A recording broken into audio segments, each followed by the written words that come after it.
name is Sean Redder from Apopka Christian Academy, and I hope you enjoy my original spoken word presentation entitled Seeing is Believing. Thank you. Seeing is believing.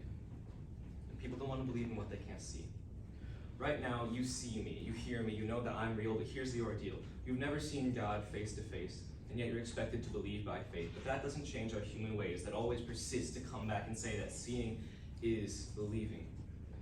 It's too hard to believe in something you can't see. But you see, this is something that defies our nature because believing is seeing. And once you choose to believe, you will see the truth. You don't have to see God. You just have to see him move. He says he is love. So find him in every stranger's act of kindness that's ever brought you out from nights of crying, and every time the world's mindless violence was broken by a moment's silence from the quiet sigh that you would somehow be all right. He says he is merciful. So remember every wrong you've tried to hide and don't fight it. Just let those wrongs be righted, and you'll find that sight has let you see how you've been guided, and the ways that he stuck with you no matter where you were sighted, because believing is seeing. And once you believe, I promise you, you'll see.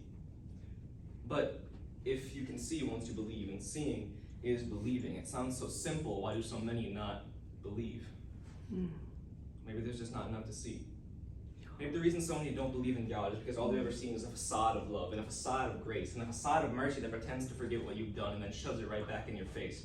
They can hear all the words I've spoken, and it doesn't matter, because despite what they hear, all they see is families broken and lives shattered. They don't believe because they can't see, and they can't see because we won't show them, because we are content for them to just hear, and we preach from afar, too afraid to get near and show them what's right here, so our words inevitably fall on deaf ears.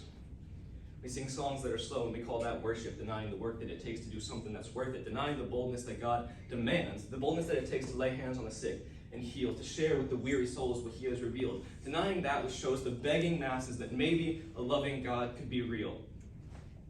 There have been times I'd see a neighbor lying half dead, say a quick prayer in my head, and pass by on the other side. And I'd go home and hide and leave the broken outside. We use our salvation to keep our own souls safe and sound. But we were meant to reach them out to a world that's hellbound.